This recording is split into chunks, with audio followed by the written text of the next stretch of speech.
परहित हान लाभ जिन के रे, परहित लाभ हान जिन के रे, परहित लाभ हान जिन के रे, परहित लाभ जिन के रे, उजड़े हरस विषाद बसेरे, उजड़े हरस विषाद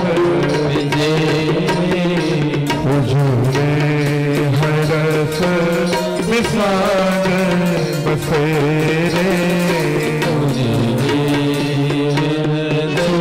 विषाद क्या कह रहे हैं गोस्वामी? परहित हानि लाभ जिन के रे, मैं ऐसे लोगों की भी वंदना करता हूं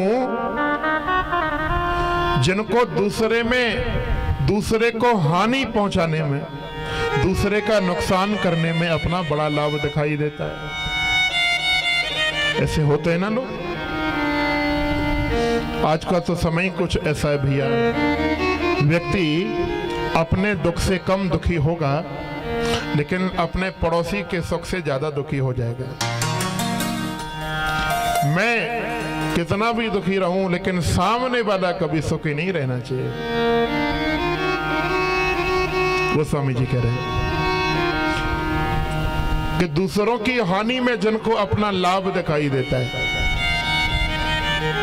दूसरों के बसने में जिनको बड़ी पीड़ा होती है कि ये कैसे बस गया, कैसे इसने उन्नति कर ली, और दूसरों के उजड़ने में माने बर्बाद होने में जो बड़े प्रसन्न होते हैं। गोस्वामी जी कह रहे हैं ऐसे खलों की भी, ऐसे दुष्टों की भी मैं क्या करता हूं?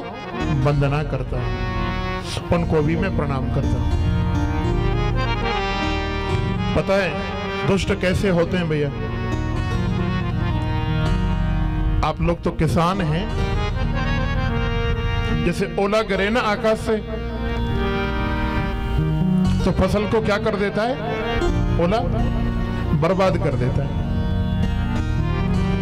और फसल को बर्बाद करने के बाद ओला बचा रहता है, वो भी गल जाता है। उसी प्रकार खल लोग होते हैं, दुष्ट लोग होते हैं, दूसरों का नुकसान करते करते खुद बर्बाद हो जाए उसकी चिंता नहीं, लेकिन दूसरों को बर्बाद करने में उन्हें बड़ा आनंद आता है। गोस्वामी जी कह रहे हैं कि ऐसे जो खल हैं जिनको दूसरों की निंदा में, दूसरों को उजाड़ने में, दूसरों को हानि पहुंचाने में अपना लाभ दिखाई देता हो, भैया ऐसे खल और दुष्टों को भी मैं प्रणाम करता हूं। बोलो जय सिया राम। बंदों संत असज्जन चरण, और सबको प्रणाम करने के बाद तो गोस्वामी जी ने एक ही बात कही है, जो रामचरितमानस का गूढ़ ज्ञान है, थोड़ा गाओ मेरे साथ मिलकर के। ये बड़ी पावन चौपाई है, एक चौपाई में सारे संसार की वंदना गोस्वामी जी ने करी है। सिया राम माया सब जग जानी, सिया राम माया सब जग जानी, सिया राम माया सब जग जानी, सिया राम माया सब जग, सभी गए जानी, सिया राम माया सब जग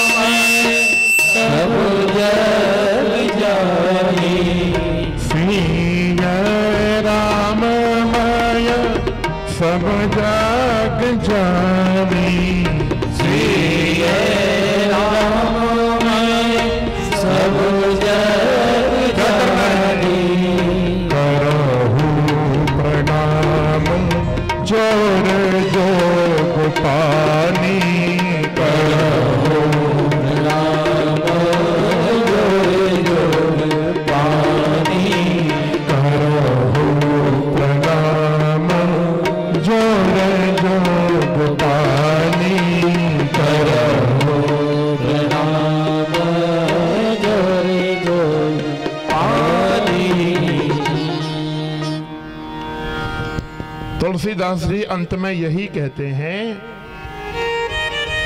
कि संसार में स्त्री स्वरूपा जितनी भी वस्तुएं, चाहे वो सजीव हैं चाहे वो निर्जीव हैं, वो सब मेरी माता जानकी हैं।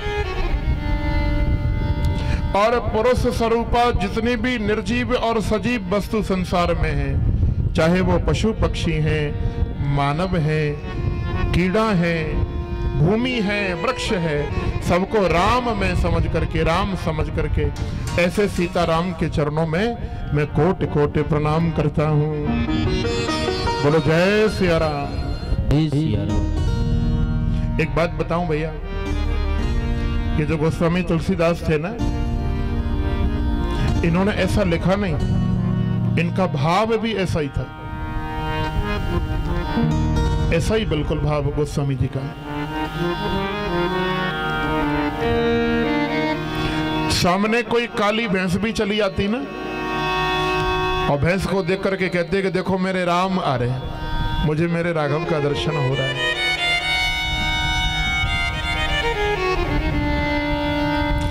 बोलो जय सिया राम। अब मुझे लग रहा है कि पहला दिन है, थके हुए हैं लोग सभी हैं। अरे भैया थका तो मैं भी हूं।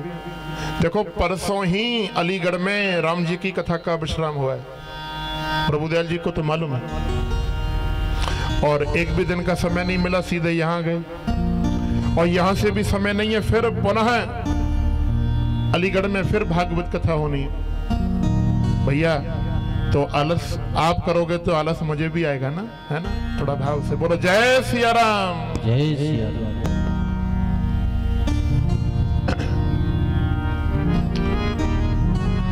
सिया राम में सब जग जानी। एक बात याद रखो भैया, आप हनुमान जी के मंदिर में जाओ, बड़े ध्यान से समझना, और मंदिर में जाकर के बब्बा को खूब मनाओ, हे हनुमान जी महाराज, हे बजरंगबली, खूब पूजा करो, खूब चोला चढ़ाओ, अगरबत्ती घुमाओ। तो मंदिर में हनुमान जी भगत जी को देख रहे हैं, हनुमान बब्बा देख रहे हैं कि भगत कितनी भक्ति कर रहा है। लेकिन एक बात सोचो, जो भगवान, जो हनुमान हमें मंदिर में देख रहे हैं, क्या मंदिर के बाहर उनकी दृष्टि हम पर नहीं पड़ती? क्या वो हनुमान हमें मंदिर के बाहर नहीं देख रहे? बाहर भी हनुमान जी हमें देखते हैं कि मेरा भगत क्या बाहर क्या कर रहा है, कौन सा काम कर रहा है, क्या नहीं कर रहा है। अगर आप मंदिर के बाहर किसी को गाली दे रहे हैं, कोई बुरा काम कर रहे हैं, किसी की आत्मा दुखा रहे हैं, किसी की बेईमानी कर रहे हैं, तो हनुमान जी पर चोला चढ़ाने का, अगरबत्ती घुमाने का, भोग लगाने का कोई लाभ नहीं, कोई फायदा नहीं।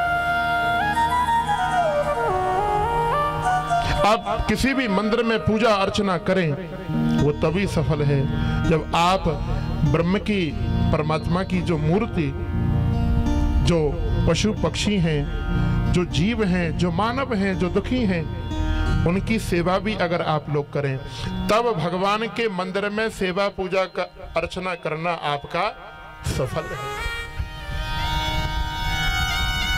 बड़े ध्यान से सुनना। महाराष्ट्र के एक संत थे, नाम था एकनाथ। ये एकनाथ बाबा अपने कुछ मित्रों के साथ में गंगोत्री से, उत्तराखंड गंगोत्री से जल भर करके और कांवड़ लेकर के जा रहे थे रामेश्वरम।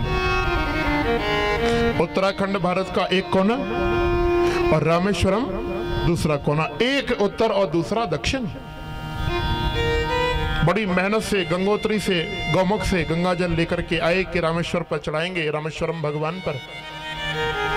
रास्ते में पड़ा रेगिस्तान, और रेगिस्तान जब देखा ना एकनाथ बाबा ने, तो क्या देख रहे हैं, उस रेगिस्तान में एक गधा पड़ा हुआ है। कौन पड़ा हुआ है? गधा पड़ा है,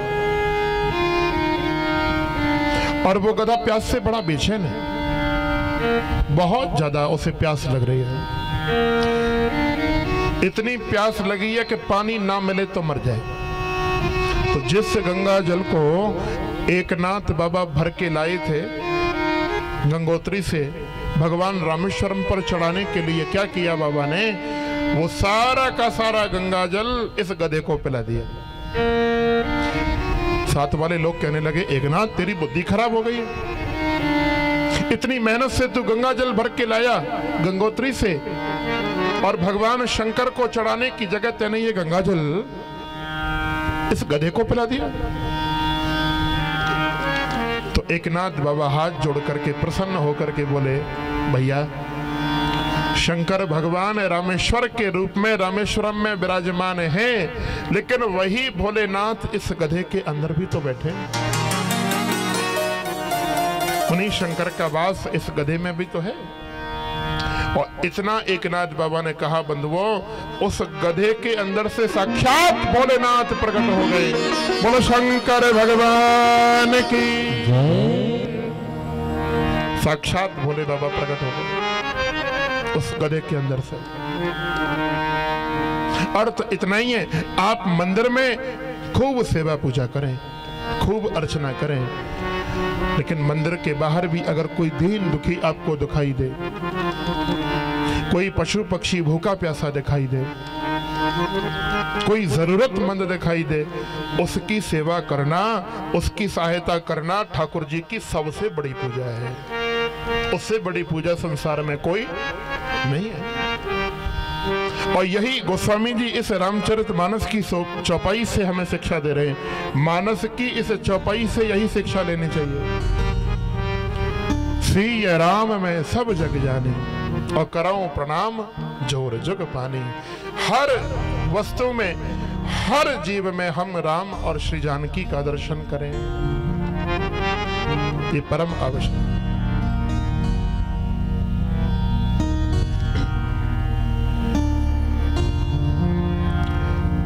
दो मित्र थे, एक थे ब्राह्मण और दूसरे थे बनिया। बड़ी मित्रता थी। पंडित जी एक बार जाने लगे बद्रीनाथ भगवान की यात्रा को। बड़े ध्यान से सुनना बंधुओं, जब बद्रीनाथ की यात्रा को जाने लगे पंडित जी, तो जो उनके मित्र जो बनिया थे, जो सेठ थे, वो बोले, भाई पंडित जी, और हमारी तो इतनी सामर्थ्य है नहीं कि पैदल चल करके पहाड़ पर बद्रीनाथ भगवान का दर्शन करें, लेकिन हाँ, हमारा एक काम आप अवश्य करना। सेठ जी ने तिजोरी खोल करके 100 रुपए निकाल करके पंडित जी के हाथ में दे दिए और कहा कि ये 100 रुपया आप जाकर के भगवान बद्रीनाथ को समर्पित कर देना। लेकर के गए।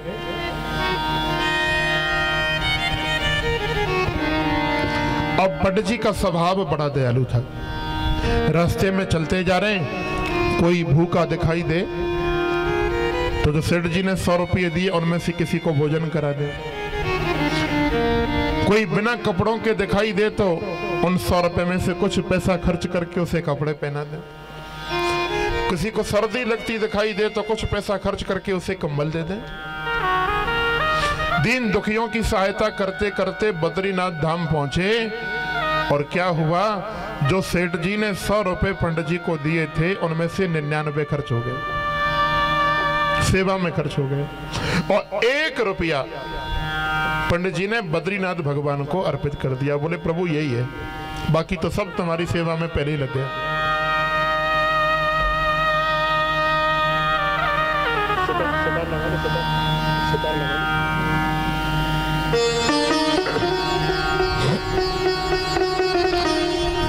और उसी दिन स्वप्न में, सेठ जी के स्वप्न में साक्षात बद्रीनाथ भगवान प्रकट भए और प्रकट होकर के उन्होंने कहा, सेठ जी आपके 99 रुपए मेरी सेवा में पहुंच गए, आपके 99 रुपए मैंने स्वीकार कर लिए। सेठ जी की आंख खुल गई। सेठ जी बोले पंडित माना नहीं, 1 रुपया काट ही लिया, दक्षिणा खाई गया 1 रुपए की, आने दो। पंडित जी आए। सेठ जी बोले क्यों पंडित जी, आखिर तुमने 1 रुपया 100 रुपए में से खाई लिया, 99 भगवान को चढ़ाए। स्वयं ठाकुर जी स्वप्न में आकर के मुझसे ये बात बोले। पंडित जी कहने लगे, भैया मैंने तो 99 रुपए दीन दुखियों की सहायता में खर्च किए, 1 रुपया मैंने मंदिर में चढ़ाया था, और लगता है कि वो 99 रुपए भगवान ने स्वीकार कर लिए तुम्हारे। तो सीधा सीधा अर्थ यही है, आप खूब मंदिर में पूजा करो, आप मंदिर में खूब दान दक्षिणा दो, खूब सेवा पूजा करें, लेकिन भगवान के स्वरूप जो पशु पक्षी हैं, जो दीन दुखी हैं, उनकी सहायता करना, उनकी सेवा करना, ये भगवान की सबसे बड़ी पूजा है। बोलो जय सिया राम। जय सिया राम। अच्छा देखो समय भी हो गया, तो आज पहला दिन था, तो आज थोड़ी